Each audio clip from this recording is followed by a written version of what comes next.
Racikan Berita. Assalamualaikum warahmatullahi wabarakatuh. Selamat sore. Kita dari Bintang Mercy Indonesia. Kebetulan hari ini kita kedatangan tamu pakar-pakar tokoh nasional kita. Di sebelah kiri saya ada Bang Hengki Luntungan. Beliau adalah Dewan Pembina dari Bintang Mercy Indonesia. Lalu sebelah kiri satu lagi di sebelah ujung adalah Bapak Hasril. Beliau juga adalah dari Bintang Mercy Indonesia sebagai Dewan Pakar. Selamat datang, selamat sore. Bang Hengki Luntungan, Bang Hasril, selamat sore. Selamat datang. Well, kita ketemu lagi. Udah berapa lama nih kita nggak jumpa nih sama Bang Hengki saat ini. Begini pemirsa, untuk Bintang Mercy Indonesia, Bang Hengki ini sudah lama sekali bergelut di dalam dunia politik Indonesia ini. Beliau juga adalah pendiri Partai Demokrat yang kita kenal, ya kan, sebagai formatur tunggal, ya kan. Jadi kita butuh nih sama beliau ini tanggapan-tanggapan beliau mengenai tentang pilkada saat ini yang lagi marak di Indonesia ini dan pemilihan gubernur yang serentak se-Indonesia. Bukan begitu, Bang Hengki ya? Ya. Oke, menurut Abang bagaimana nih? Sekarang lagi rame nih saat ini. Ya kan? Pemilihan yang begitu gencar, pilkada, ya kan? Pemilihan gubernur, pilgub, lalu ada beberapa partai yang mengatakan ini mau ikut. Terus berapa kali lagi, nggak lama lagi kemudian ditarik lagi. Ya kan? Saya nggak sebut, mungkin Abang udah tahu. Ya kan? Nah, ini bagaimana nih menurut Abang? Terima kasih. Ini Dr. Vicky ini nih, sama Pak Asril ya. Sebetulnya berdasarkan undang-undang bahwa pilkada untuk tahun 2024 ini adalah serentak. Ya. Se-Indonesia. Tentunya dari kacamata politik bahwa memberikan ruang sebesar-besarnya atas terlaksananya pilkada melalui institusi partai politik itu sendiri. Sehingga saya boleh mengatakan bahwa partai politik di masa kini sangat dimanjakan. Jadi tanpa ada tiket dari partai politik, maka kandidat itu tidak bisa maju.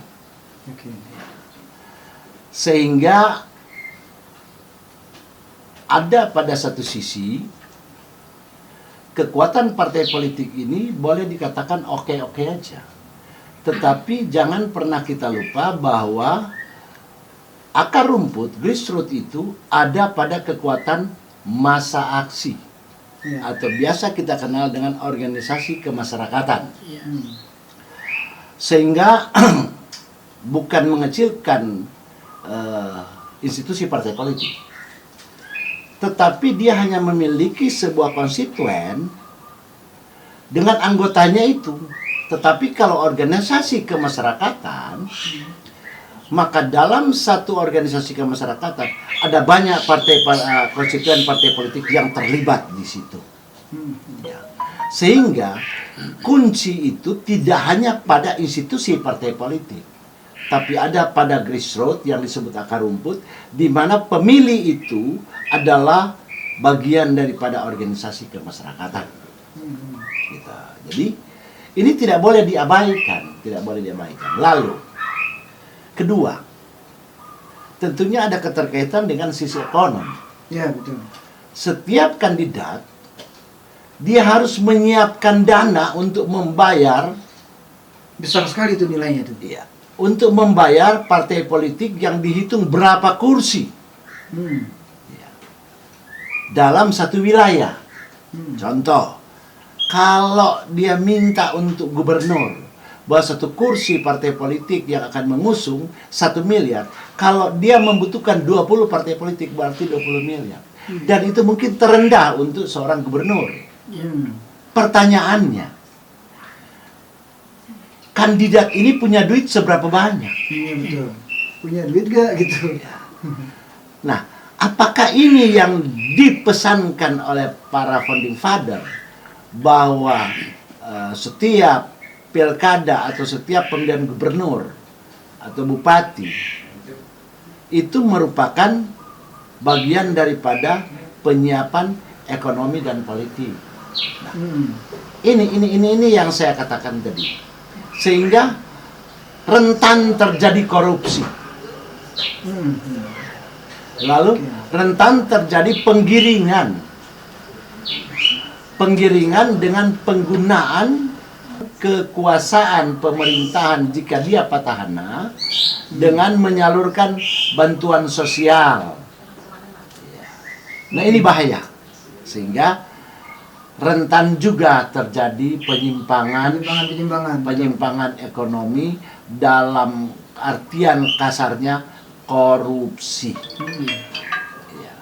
Oke, saya suka kalau ini kita buka benar-benar terang benderang bahwa adakah demokrasi di dunia ini seperti di Indonesia yang harus membutuhkan dana, sehingga terjadi penyimpangan dari birokrasi itu sendiri, dari oligarki itu sendiri. Siapa yang mengajarkan ini? Maaf, saya kasih contoh. Pembagian bansos, tapi ini sudah lalu ya. Iya betul, udah lewat ya. Ketika bansos dibagikan di depan istana oleh presiden, apakah ini form atau tidak? Iya betul, not form. Untuk apa ada menteri sosial kalau presiden yang harus membagikan itu? Iya, tidak pantas ya dilihatnya gitu ya. Sehingga ada analisis bahwa karena anaknya yang menjadi calon wakil presiden, maka ini bagian untuk mengadakan rekrutmen suara. Ya, jadi barangkali itu sementara kalau saya melihat pilkada, dan akan rentan terjadi penyalahgunaan kekuasaan dan penyalahgunaan ekonomi khususnya di bidang-bidang tertentu oleh karena kebutuhan di saat pelaksanaan pilkada itu sendiri. Oke, terima kasih Bang Hengki. Cukup tajam ini penjelasannya. Jadi memang sangat rentan berarti Bang ya. Ya, dengan cara bisa dampaknya itu bisa menjadi korupsi nantinya. Iya. Ujung-ujungnya. Ya. Tapi kan ada KPK. KPK. Ada MK, ya kan? Nah, itu kan apakah bisa masih bermain atau bagaimana? Maaf ya, KPK itu hebat. Tapi kepada siapa dia menjadi hebat? Ini persoalan, sehingga muncul argumen-argumen yang menyimpang bahwa dia hanya tajam hukum itu ke bawah, tapi tumpul ke atas. Contoh, ada kasus yang sekarang sudah di persidangan sebagai satu kesaksian dari Halmahera. Ya. Ada keterlibatan seorang anak presiden. Saya nanya, apakah KPK berani? Sebetulnya kalau dia mau berani, loh dulu kan Tommy Soeharto aja itu dia digiring ke pengadilan. Kenapa sekarang tidak berani?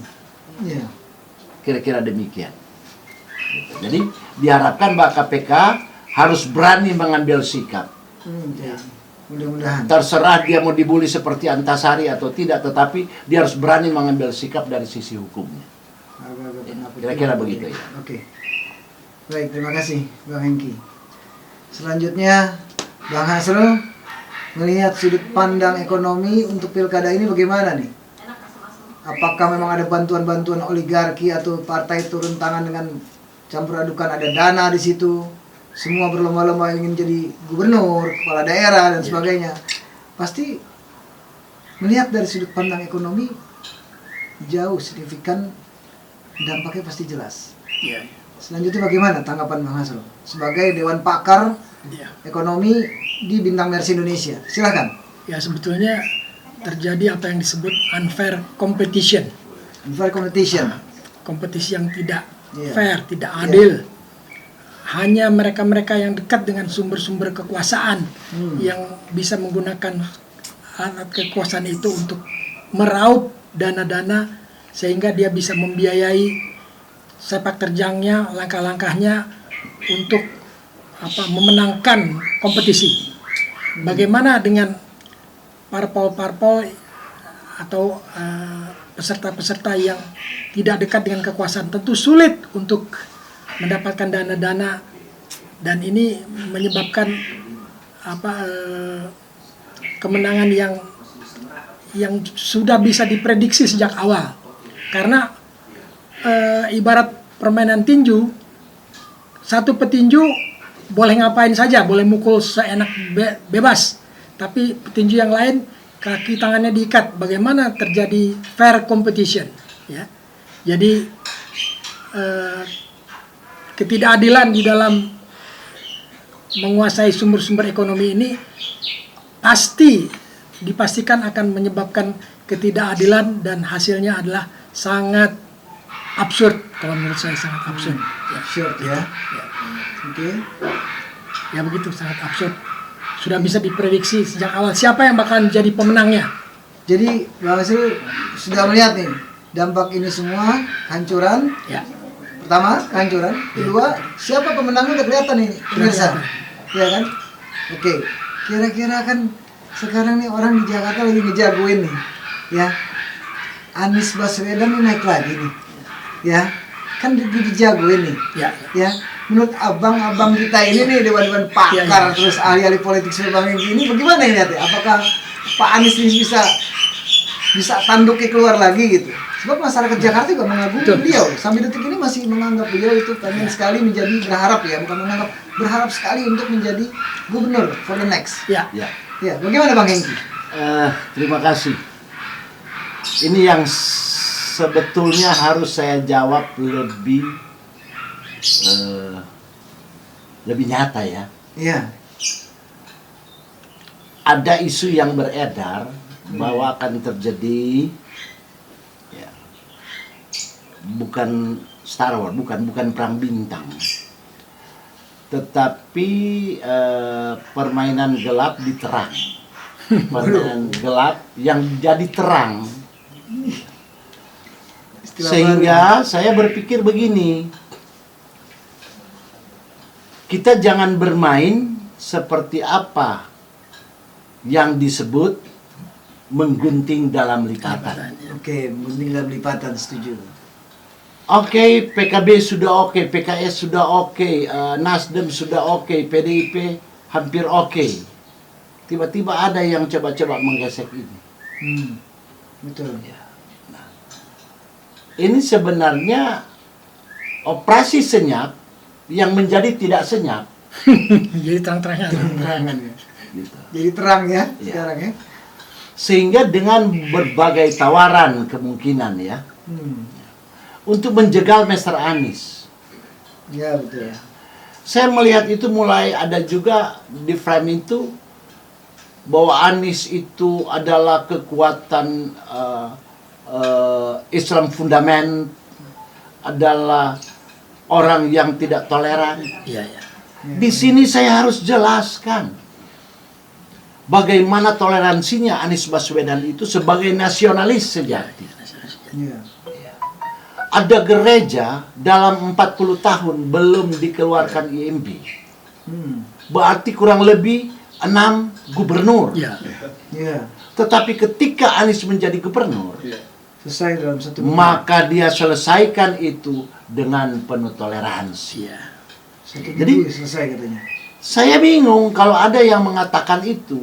Loh, saya pelaku yang bersama-sama dengan Mr. Anies Baswedan, yang dulunya saya terpancing dengan masalah itu, bahwa saya tidak suka orang ini.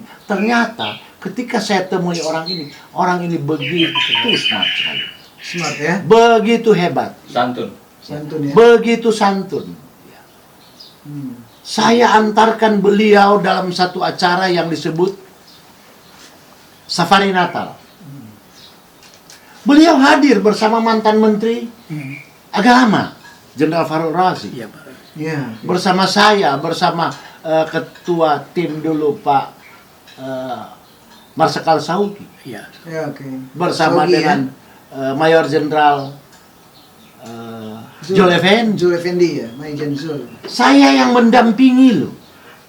Hmm. Terus kalau dibilang beliau itu intoleran, suruh menghadap saya. Jangan memframe sesuatu yang tidak benar. Dan itu bukan nasionalis sejati kalau orang membuli beliau.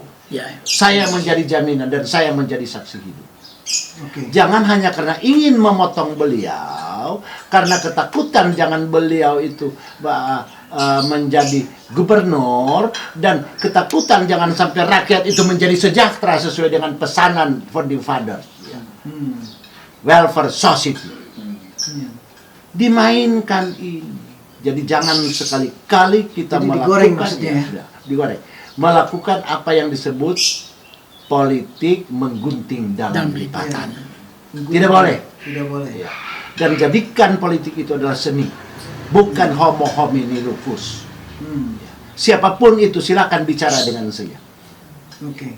Jadikan politik itu adalah seni, agar kita boleh menjadi seniman politik. Ada artis itu ya. Iya. Oke, Kira-kira terima begitu, kasih ya. Bang Hengki. Ya, luar biasa ini. Pemirsa, selanjutnya sedikit tambahin waktu 1 menit lagi untuk Bang Hasril, melihatnya bagaimana nih? Ya, saya sih melihat insya Allah ada tangan Allah yang akan bermain di sini nanti. Amin. Karena Allah tuh tidak suka dengan kezaliman. Tidak suka. Amin. Jelas agama Islam tuh sangat tidak suka dengan kezaliman. Tadi saya mengatakan ada unfair competition karena adanya karena ada kezaliman dari pihak penguasa yang berpihak kepada partai-partai tertentu dan menganaktirikan partai yang lain. Nah, cuma memang kapan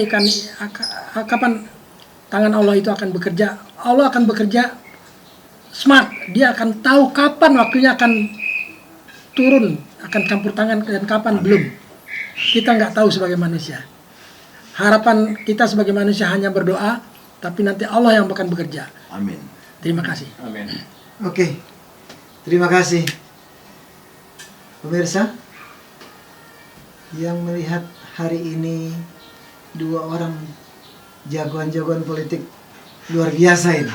Tanggapannya melihat tentang pilkada di Indonesia ini, pemilihan gubernur dan semua wali kota, bupati semuanya, pilgub dan sebagainya. Ini sangat luar biasa. Memang banyak sekali kejanggalan-kejanggalan pemirsa yang ada di sini semua. Oke? Dan waktu kita ketemu lagi dari Bintang Mersi Indonesia, saya Vicky Balfas. Assalamualaikum warahmatullahi wabarakatuh. Waalaikumsalam Terima kasih, warahmatullahi Bang Egy. wabarakatuh. Terima kasih, Bang Hasrul.